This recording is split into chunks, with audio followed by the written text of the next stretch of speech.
Malaysia প্রবাসী ভাইগণ, আশা করি আপনারা প্রত্যেকে ভালো আছেন। মালয়েশিয়ার শ্রমবাজার আবারও অনিশ্চিত হয়ে গেল। সিন্ডিকেট কেলেঙ্কারির প্রভাবে আবারও তদন্ত করছে বাংলাদেশ। চলুন বিস্তারিত জেনে নেওয়া যাক।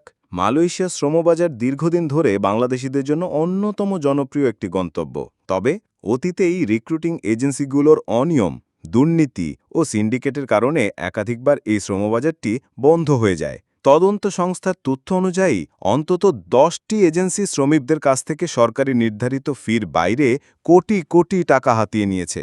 সিআইডির তথ্য বলছে, এজেন্সিগুলো গোপনে সিন্ডিকেট গড়ে তোলে এবং মালয়েশিয়ায় কর্মী পাঠানোর নামে কয়েক হাজার কোটি টাকা পাচার করেছে। শুধু একটা প্রতিষ্ঠানই কয়েকশো কোটি টাকা অবৈধভাবে আয় করেছে বলে তদন্তে বেরিয়ে এসেছে। অনেক সাবেক সংসদ সদস্য ও প্রভাবশালী রাজনীতিবিদের নামও রয়েছে এই চক্রে। সরকার এখন এই সব দুর্নীতিবাজ এজেন্সির বিরুদ্ধে মানি লন্ডারিং মামলা ও সম্পদ জব্দের মতো কঠোর পদক্ষেপ নিচ্ছে। তদন্তকারীদের মতে, পূর্বে এই ধরনের অনিয়মের কারণে 2016 সালে মালয়েশিয়া শ্রমবাজার বন্ধ হয়ে গিয়েছিল। পরে সীমিত আকারে চালু হলেও আবারও সিন্ডিকেটের দৌরাত্ম্য বাড়তে থাকে।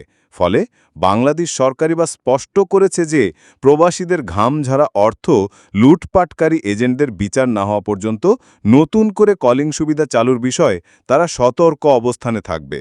সংশ্লিষ্ট মহল মনে করছে, চলমান তদন্ত ও বিচার প্রক্রিয়া শেষ না হওয়া পর্যন্ত কলিং সুবিধা চালু হওয়া অনেকটাই অনিশ্চিত।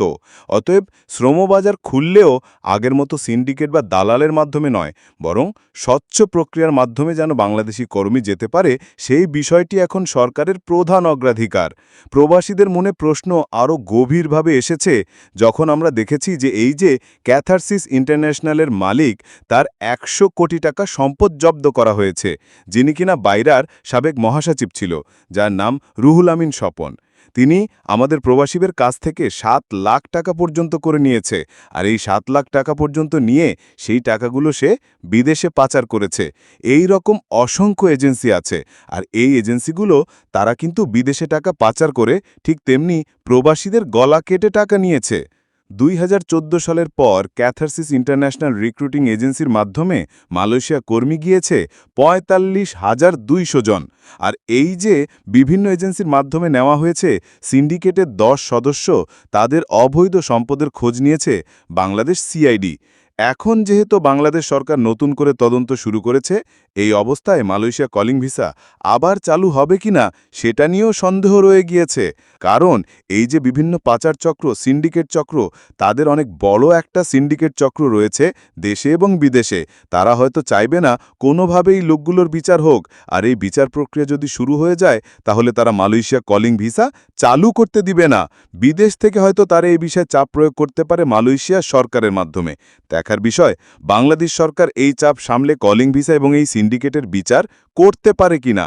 একসাথে আমাদের মালয়েশিয়া প্রবাসী সকল ভাইদের সাথে এখনই শেয়ার করে সবাইকে এই গুরুত্বপূর্ণ খবরটি জানার সুযোগ করে দিন। আর আপনি যদি আমাদের এই চ্যানেলটি, অবশ্যই আমাদের চ্যানেলটিকে সাবস্ক্রাইব করুন। মালয়েশিয়া সকল গুরুত্বপূর্ণ খবরাখবর সবার আগে পাওয়ার জন্য ধন্যবাদ সবাইকে। আমাদের সকল ভিডিও আপডেট সবার আগে পেতে আমাদের চ্যানেলটিকে সাবস্ক্রাইব করুন, সাবস্ক্রাইব বাটনে ক্লিক করুন এবং বেল আইকনে চাপুন, যাতে আমাদের কোনো নতুন ভিডিও আপনি মিস না করুন।